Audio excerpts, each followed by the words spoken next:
Hello friends, कैसे हैं आप सब। स्वागत है आपका मेरे चैनल पे।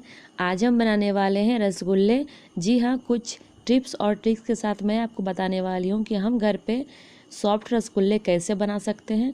तो अगर अभी तक आपने मेरे चैनल को सब्सक्राइब नहीं किया है तो प्लीज़ मेरे चैनल को सब्सक्राइब कर ले मेरी और भी ऐसी वीडियोज़ को देखने के लिए।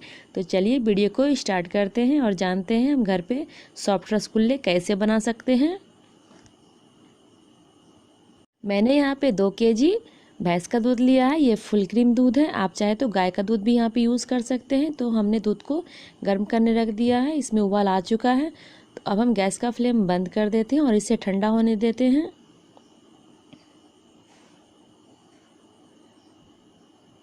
मैंने एक कटोरी में 2-3 टेबल स्पून पानी लिया है और इसमें हम 3 टेबल स्पून विनेगर डाल देते हैं। आज हम विनेगर से ही दूध फाड़ेंगे, नींबू से नहीं।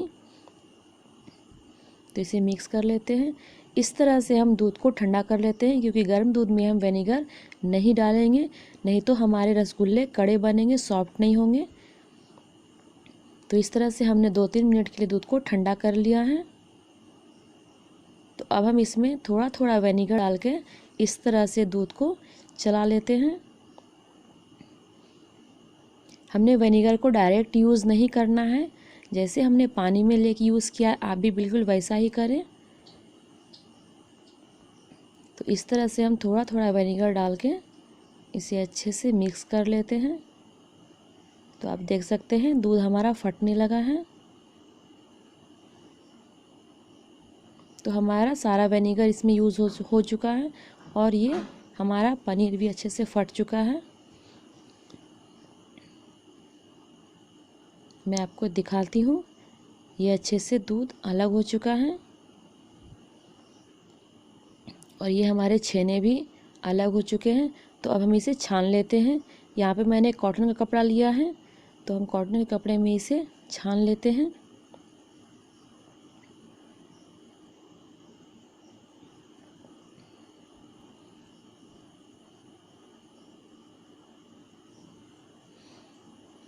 हम इसे वॉश कर लेते हैं, नहीं तो हमारा ये छेना थोड़ा खट्टा खट्टा लगेगा, क्योंकि हमने यहाँ पे विनेगर यूज़ किया है। तो हम इसे इस तरह से 1 से 2 पानी से वॉश कर लेते हैं। इससे इसका खट्टापन निकल जाएगा।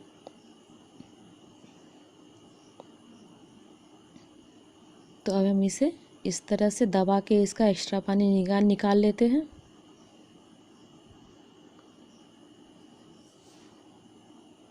अब हम इसे आधे घंटे के लिए किसी जगह पे टांग के रख देते हैं। इससे इसका सारा एक्स्ट्रा पानी निकल जाएगा।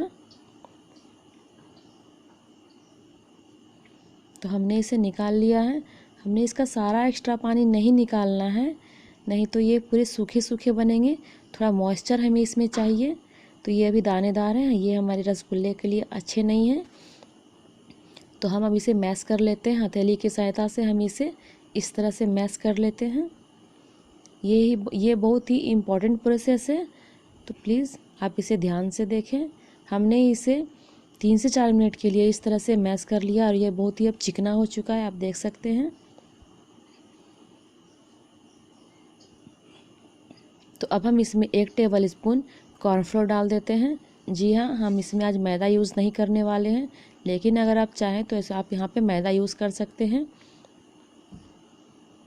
तो हम इसे अच्छे से मिक्स कर लेते हैं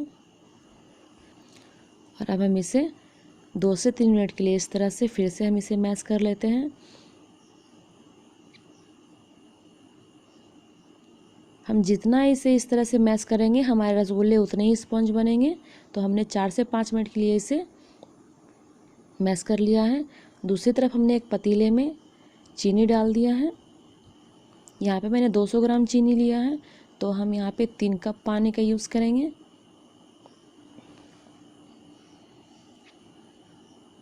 और इसे उबलने देते हैं। हमें यहाँ पे 1 या 2 तरह की चाशनी नहीं बनानी है, बस हमारी चाशनी मीठी होनी चाहिए। तो इस तरह से हम इसे चला लेते हैं।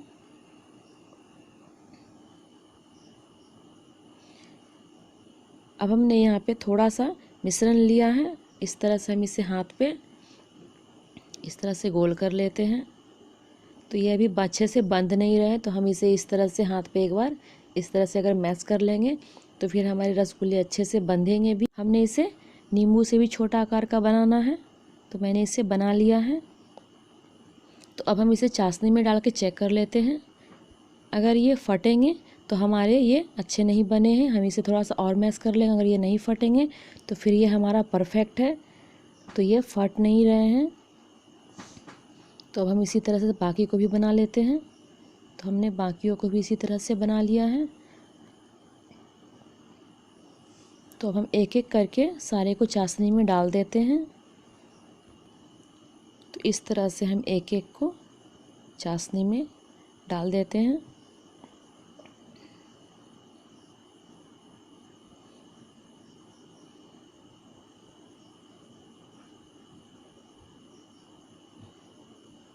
जब इसमें से बुलबुले निकले तब भी आप इसमें रसगुल्ले डालें।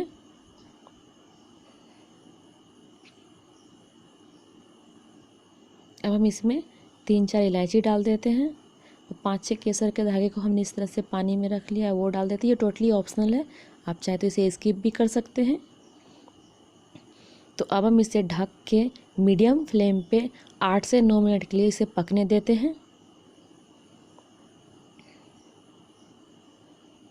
तो 8 से 9 मिनट हो चुके हैं। तो चलिए चेक करते हैं। ध्यान रखें ये प्लेट गर्म है। तो देख सकते हैं ये अपनी साइज़ से डबल हो चुकी है।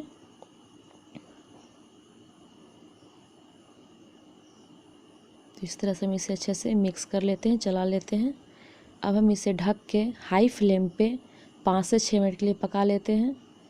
तो आप देख सकते हैं ये और बड़े हो चुके हैं। तो अब हम इसे लो फ्लेम पे ऐसे खुले में ही हम इसे पकने देते हैं 7 से 8 मिनट के लिए। ध्यान रखें टाइमिंग का आपको ध्यान रखना है।